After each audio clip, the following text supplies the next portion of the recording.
Moving into here, this is where I store my paramotor, my flying motor. I can sit that right here. The cage comes off it, the cage at the back with the netting comes off. The paramotor can go in here, the cage, the wing, my helmet, everything that I need for flying I can fit in here, and I've still got a little bit of room around it. Up the front there, like a longer trips, plugged in the sleeping bag and that there too. What's all the holes for? If I want to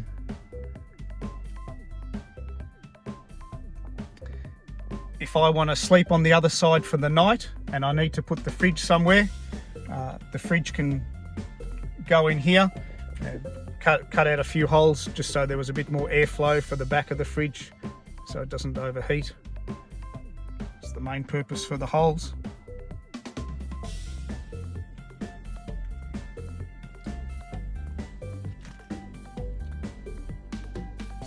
Got the straps in there ready to tie down the kayak. That's pretty much it. Little leveler if you want to know when you pull into camp how level the car is. Just keep that there. Also use it for the caravan as well. It's about all in there.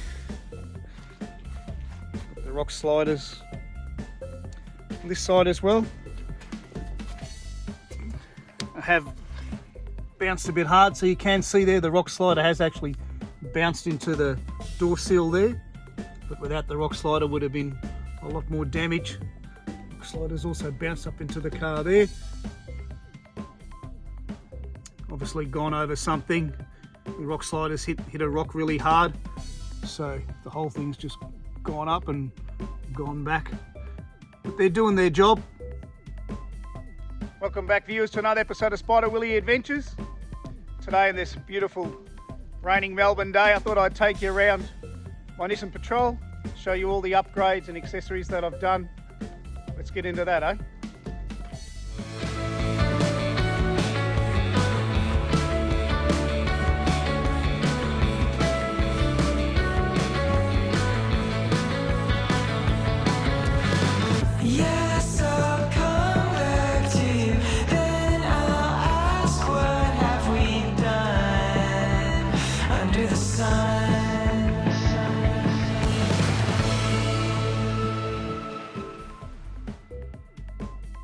So we'll start here, make our way around the whole car, taking off the standard hubs, and I've changed them Hulk hub.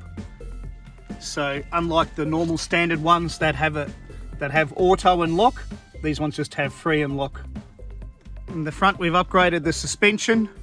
I'm running Tough Dog shocks, and I'm running Ironman 4-inch springs on the front. 4 inches of lift to get that diff and that front tail shaft on the right angle. We've got the drop down boxes to correct all that. So with a 2-inch or a 50mm lift, you probably wouldn't have to put in the drop boxes. You could probably get away with it. Also, you probably wouldn't have to put in adjustable panhard rods. 4-inch lift, there's a lot more things you need to do to correct the angle of how everything lines up so that she'll run sweetly. I've got the Nissan snorkel there, the rock sliders. They've been really good from saving the door seals. Maybe not the doors, but the door seals have certainly been saved. Don't think there's too much going on here in the passenger side. Just got the standard seats in at the moment, but I do want to get some Falcon XR6 seats. Moving into the rear passenger's door. As you can see, my car now is only a 2-seater. It's the fire extinguisher, very important. Quick, easy release, take that out. I'm always trying to do things on the cheap, so it's not always too fancy, but made a couple of storage things here. It's where all the recovery gear goes. Jumper leads, we've got some tools.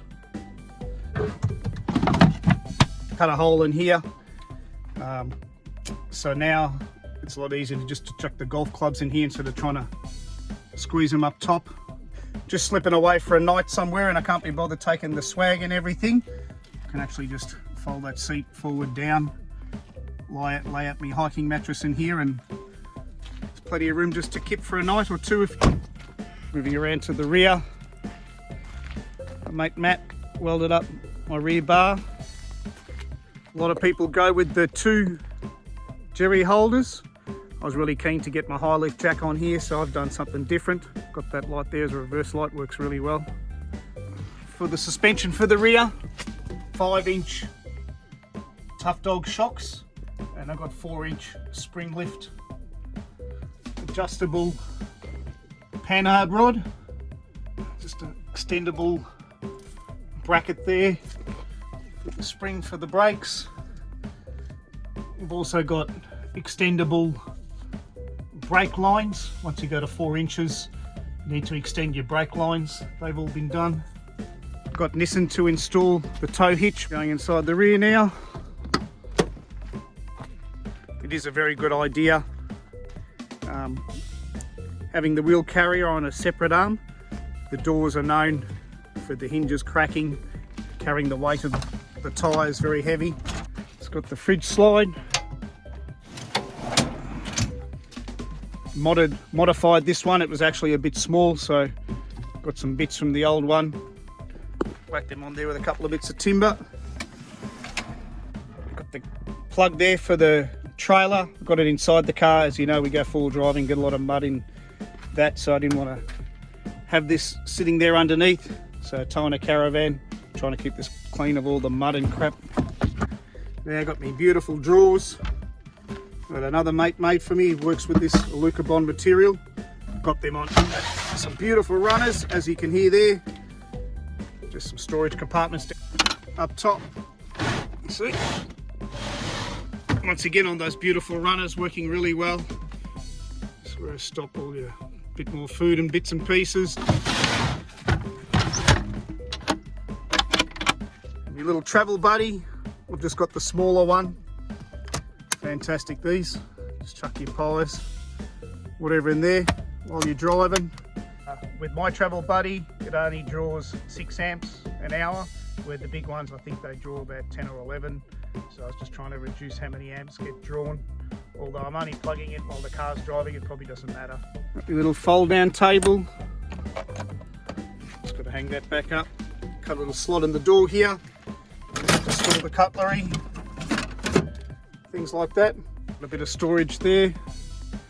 Chuck the swag and some of the camping gear when you go camping. Inside this door here too, I've just cut that out. So that's the rear done. And we've got the classic can crusher. $12 from Bunnings. You need to save some space in your rubbish bag when you go on a trip. Can crusher's the way to go. I do have a reverse camera as well. I've also upgraded the exhaust. I've got a 3-inch exhaust there, and I did notice about an extra 5% power once I installed that. You might ask, what are these for? Before we made up the rear bar, it only had the plastic bar. There was nowhere to mount the high lift jack. So now the high lift jack can go under there and you can jack the car up. You can use the rear bar now. Once again, safety. We can slot the high lift jack in here so she won't swing it, she won't slip out. Moving around to the right hand side of the vehicle, I thought I'd show you the 3 sets of tyres that I run. Start off with me 33s, all-terrain road cruiser tyres. Pretty good tread pattern on those. I use those for daily driving and towing the caravan. Then we move on to the 35s. So these are a road cruiser as well.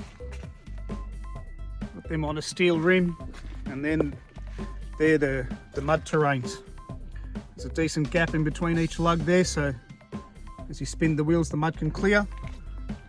Use the 35s if I'm going like on a weekend or a touring trip. And then we move on to the 37s. These are the Gladiator mud terrains, and I use these tyres when we go out for a playful trip, whether it's a day trip or overnight trip. They're the big tyres for the hard tracks. When you put the daily tyres next to the 37s, the 37 looks really big or the 33 looks really small. So yeah, we've had a little love tap with the tree there, but that's all good. Kind of got what you probably call a traditional roof rack. That bar used to sit up about here, so we trimmed out the small bit, shortened it, and made it a lot more slimline than what it was. Up top we've got the solar panel. Just use this area to store the firewood.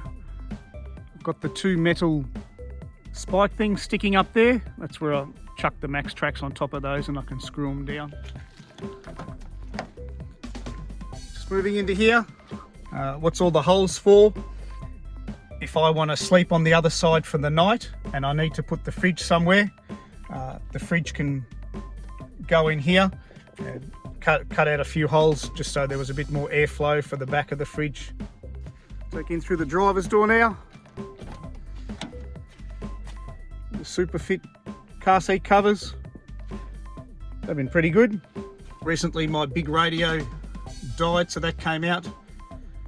Just doing things on the cheap where I can. Just got a $100 radio. My other UHF radio died as well. That had everything on the mic there where you could change the channels and everything, but that's died. I got this one for free. So since I got it for free, I've just installed that one. Got me plugs there to plug in the Travel Buddy. You can plug in the Travel Buddy, which is the blue cord, or the other one is for the inverter. I'm only running a 500 watt inverter, but I've got a 1600 watt there one that once again my mate gave me for free, so I'll be chucking that one in. Down here I've got me buttons for the lockers, one for the compressor, one for the front locker, one for the rear locker. Phone charger. We've got our boost gauge there, that's for the electric brakes. We've also added in this other gauge here, tells me EGTs, exhaust gas temperature. So up top here goes to 700, 600, 500. So we've got the throttle controller. That works a treat. Come around the front, I run a carbon winch, a couple of steady spotlights. Got our recovery points. 1, 2. Checking out under the bonnet now. Is that ever powerful ZD30. The early models were known as hand grenades. 02, 03, 04, somewhere around there. I think somewhere around 06 or so they went to the common rail and they've been a lot better from there. There we have the cross country intercooler. I went for the top mount. You can get the front mount to go in front of the radiator. I was a little bit worried that if we go through bog holes and everything, it's going to get mud and so in it. Standard deep cycle, secondary battery. Does the job for running the fridge. It's pretty much all I really use it for. I've got the catch can. Very important on your diesels to have your catch can. There's the King's regulator, just for the solar panel running into here. It's the breather for the winch, and there's the 4 diff breathers. So that's the rundown of my Nissan ZD30. I've been very happy with it. 292,000 kilometers so far. I am trying to nurse it. I've got the 3 things on the car that they suggest to do. You've got your boost gauge, so you're just monitoring your boost. I've got the oil catch can, and I've got the EGT gauge. The EGTs only tend to go up when you're up around the high speeds. If I'm going up a hill at 100 and I notice the EGT's getting up around 600, then I'll just back off. Hoping to get at least 500,000 Ks out of the motor. We'll see how we go. I've also done the diff ratios. So this car comes out with 4.1 diff ratios. A lot of people just go to the 4.3s. I went the extra step. I went to the 4.6s. To really make it crawl slowly when I'm out 4-wheel driving, doing more the technical stuff on the rocks. I've put in 85% reduction gears. which when you're in low range just really slows down the car. So I can be going down a hill that's virtually vertical and I'll be going walking pace. What I did forget to mention is that the 37s, I'm running beadlocks. So what that actually means is that the tyre doesn't sit on the inside of the rim, the tyre sits on the outside of the rim, and these beadlocks hold it tight onto the rim. The advantage of having beadlocks is when we go four-wheel driving, we let the tyre pressures down. They're also very susceptible for the tyre coming off the bead. Whereas when you're running the beadlocks, that doesn't happen. Or it doesn't happen on the outside, which is more the side that it's vulnerable to happening when we bump into rocks and that sort of thing. I run them on the 37s. Would be handy to run them on the 35s, but the rims aren't cheap to buy. So I just run them on the 37s. Plus with the 35s, I'm doing more just the touring four-wheel driving, so not usually letting them down to the lower tyre pressures that I'll let these ones down to. You can drop this down to 6 psi. You don't have to be worried about the tyre coming off the rim. Well, I think that pretty much wraps it up. Give me a good rundown of the car. If you have any questions, ask. Happy and safe four-wheel driving. See you soon.